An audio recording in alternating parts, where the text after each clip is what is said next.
Hello friends, આજે આપણે બનાવીશું મેગીની ભેળની રેસીપી। તમે બોઇલ કરેલી મેગી તો બહુ જ ખાધી હશે, પણ આજે આપણે એકદમ અલગ રીતે મેગીને બોઇલ કર્યા વગર જ મેગીની ભેળ બનાવીશું।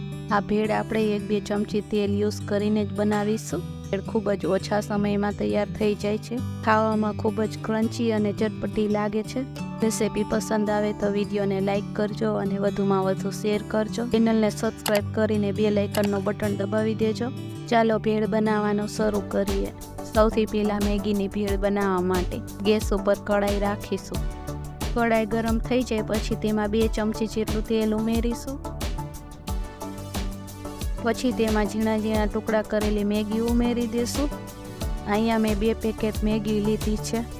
તેમાં ગેસ ઉપર મેગીને રોસ્ટ કરી લેશું।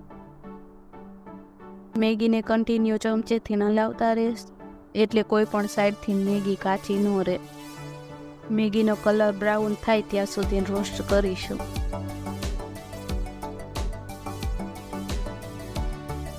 બધી મેગી રોસ્ટ થઈ ગઈ છે અને બ્રાઉન કલરની થઈ ગઈ છે।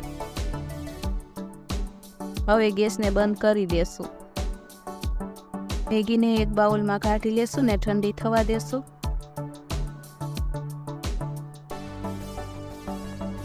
હવે તેમાં 2 મીડિયમ સાઇઝની ડુંગળી કાપેલી એડ કરી દેશું। તેમાં 1 ઝીણું કાપેલું ટમેટું એડ કરી દેશું। દાડમના દાણા, મસાલા સિંગ, કાપેલી કોથમીર,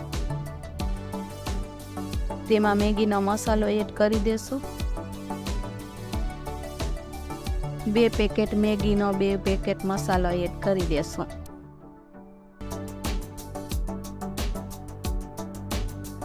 બે ચમચી ટમેટો કેચઅપ,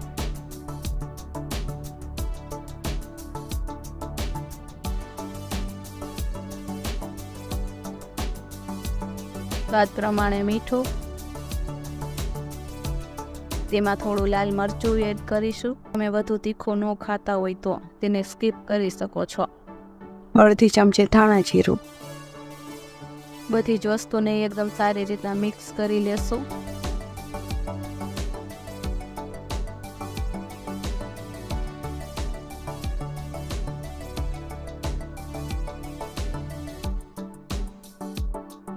ખાવામાં એકદમ તીખી, ચટપટી ને ક્રન્ચી મેગીની આ ભેળ તમે ક્યારેય ન બનાવી હોય તો એકવાર આ જરૂર ટ્રાય કરજો। આજની આ રેસીપી તમને કેવી લાગી કમેન્ટ કરીને જરૂર જણાવજો। રેસીપી સારી લાગી હોય તો વિડીયોને લાઇક કરજો અને વધારેમાં વધારે શેર કરજો અને ચેનલને સબસ્ક્રાઈબ કરીને બેલ આઇકનનું બટન દબાવી દેજો। ફરી મળીએ એક નવા વિડીયો સાથે। Thank you for watching.